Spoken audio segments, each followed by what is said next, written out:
in my way. I can't feel farther away.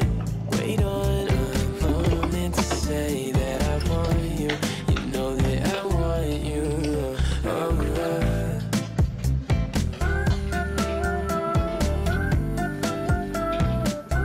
Hi guys! Another day, another vlog. So it is a Thursday. Last work day today kasi long weekend tayo guys. Prophet Muhammad's birthday. Ayan ang public holiday natin for tomorrow. And medyo busy. Long day today, work day. But just some updates with you guys. Grabe na naka 1 year na pala tayo dito sa bahay na wala man lang akong apartment tour.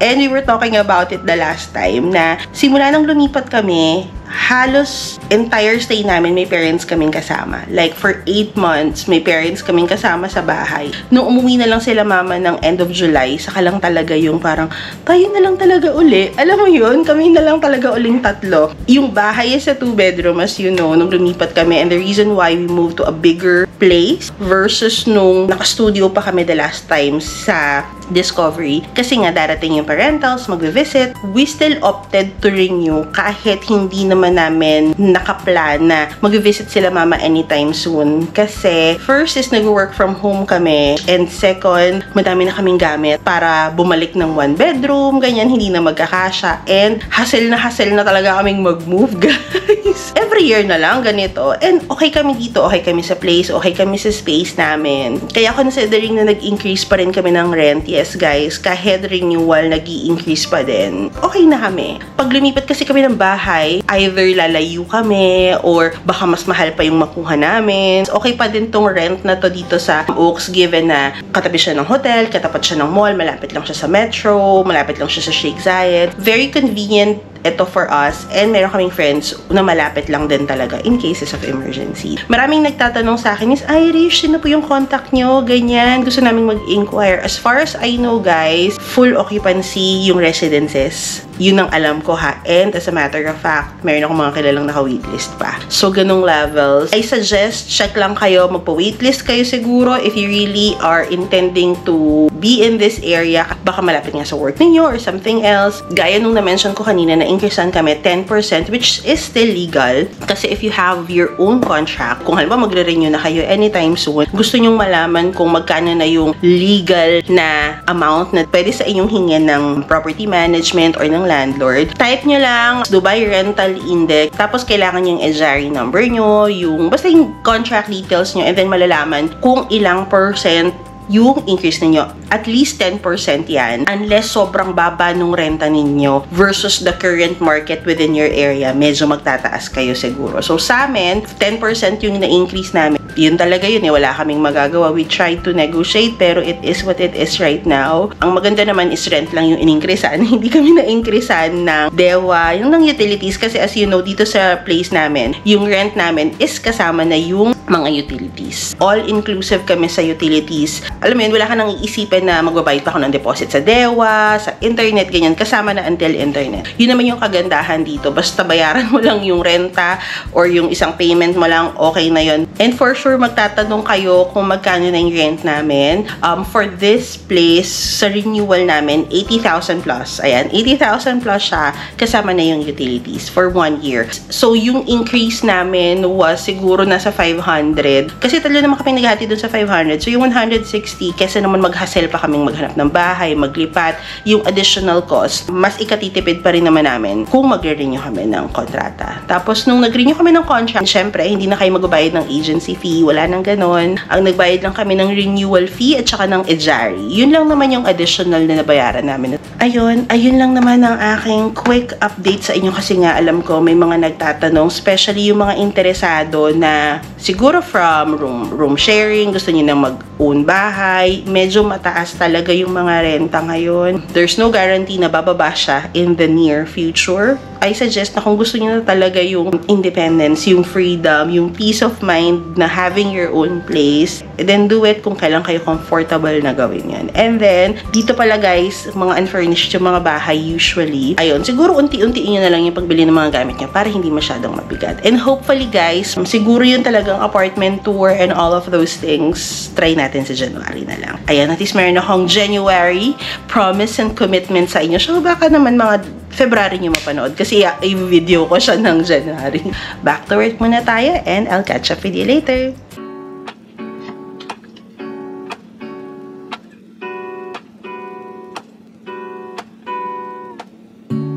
Lazy Sunday mornings, hiding under covers. I don't mind staying in with you.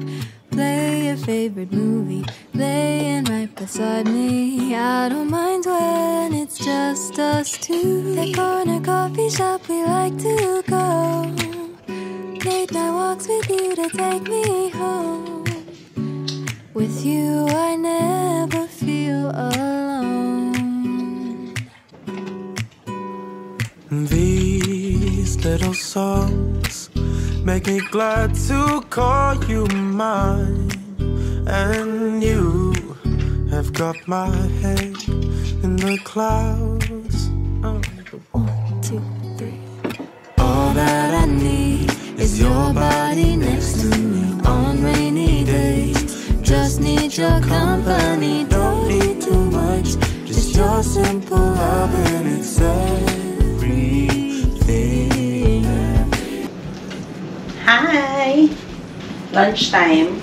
So, lately, nag-break ako ng fast with yung collagen. Tinatry ko lang. Hindi ko alam kung totoo, pero meron kasi ako inuubos ko din. As in, ang dami ko pang collagen, guys. So, ito pa siya. O, tingnan niyo. Meron pa akong 5 packs ng Beauty Milk, yung melon. Gusto ko kasi yan.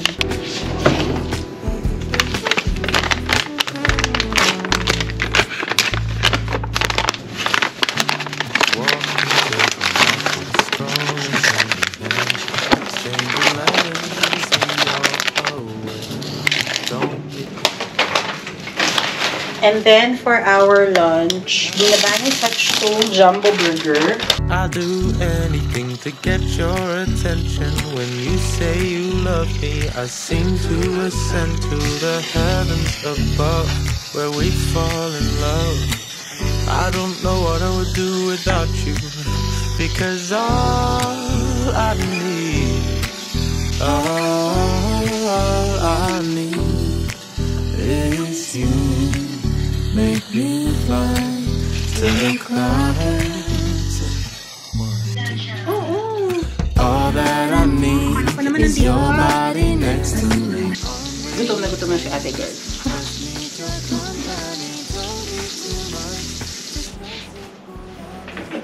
So, this is my lunch.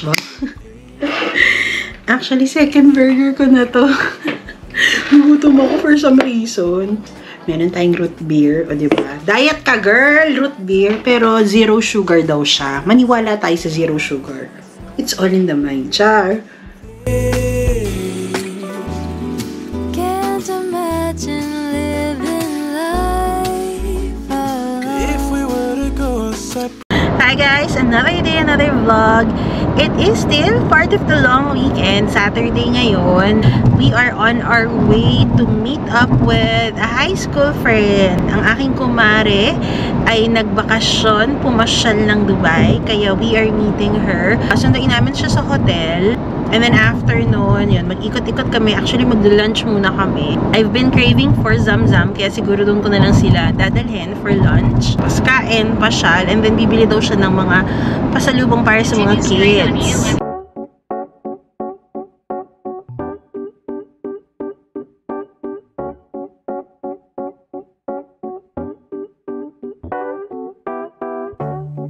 I've been out of my head, can't get out of bed. Too much on my brain, but got it good, can't complain. It's like I'm losing my mind, and time's hard to find. What's a girl gotta do to catch a break up? When life tries to take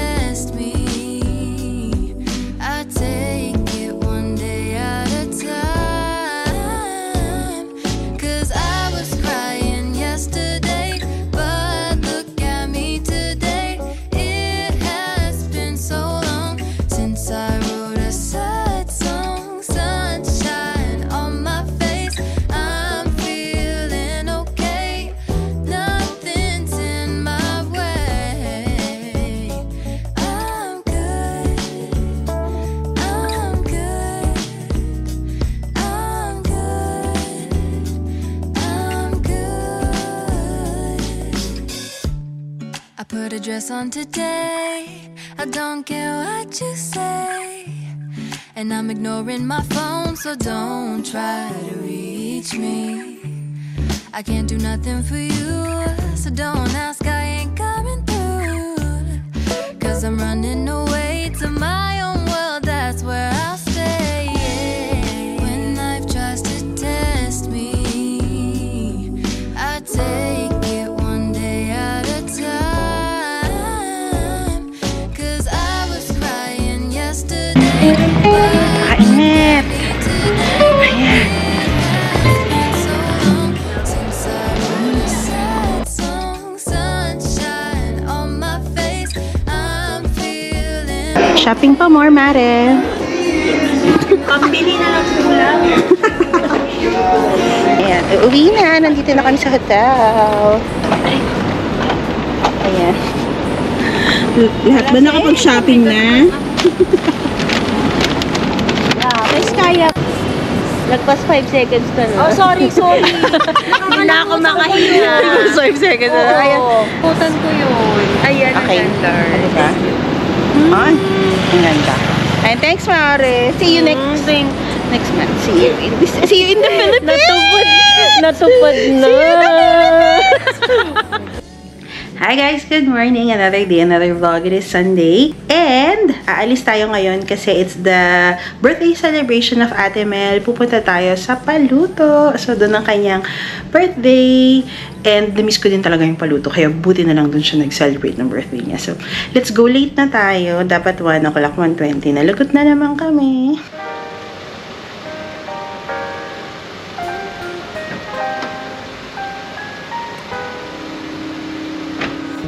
Daydreaming, got me thinking that this Happy birthday! Pwede tayo umakyat. Kasi we're first. Pwede tayo umakyat. Kasi ano oras na?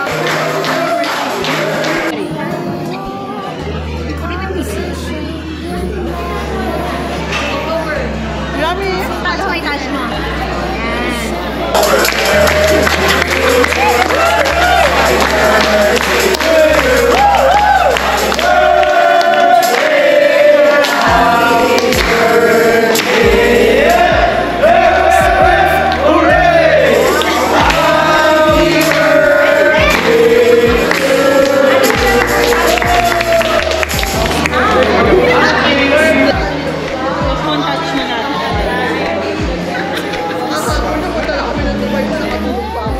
Hi! So, finish na tayo sa Paluto. Nauna kaming umalis kasi nagyaya silang mag-coffee sa Dunkin' Donut.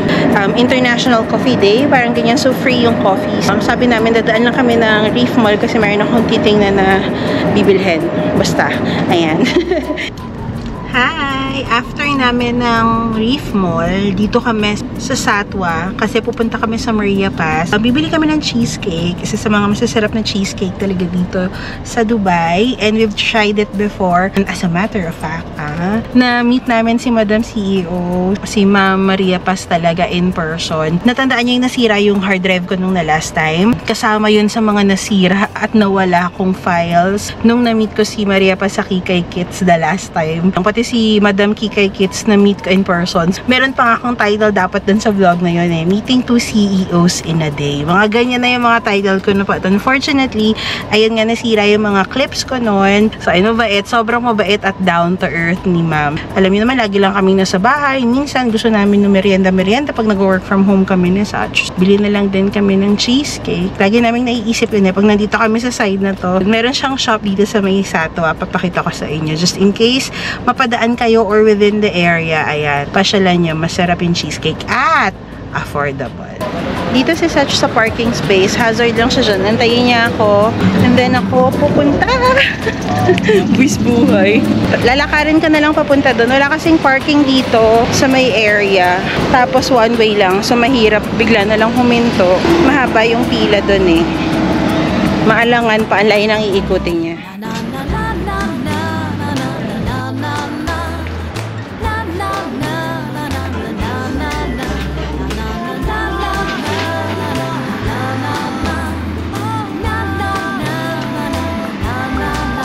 Good, secured. Ayan, mabilis lang. Walang pila ngayon. In fairness. Bumili akong 4. Tsaka, favorite kasi ni Sach yung kutsinta. So, isang kutsinta.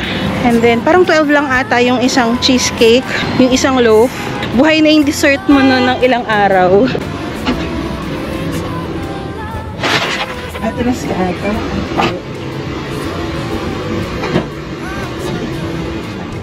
Nakapag-bukaan na sila. Grabe, Christmas na. Hindi, sige, mag-aano ako. Ay! Hindi, aayusin ko na ako mag-isa, sabi ko. Siyempre si Mark. Fairness, sa wakas naman, pang ilang winter mo na to pag nagkataon. Ngayon, maayos-ayos na. Oy! Saan galing yan? Take note, every winter yan malinis ha. Saan galing yan? Talaga ba? Tingnan mo, ganun ang katagal nang hindi pumupunta dito? Ang hindi pumupunta dyan. Unboxing si Madam ng kanyang gift. Ay pa, unboxing si Madam. Taray, mga birthday gift. Ay, teka lang. Yung regalo sa'yo ni Mark. Suotin mo dapat. It's here, kahit manong... Ay, nilagay mo. Oh my gosh! Ay, bakit? Di ba vlog mo ba yan? Ayan o. Hindi naman lahat. Pero at least, ayan o. This one is from Madam Myla. Mm. Ikaw. Mm.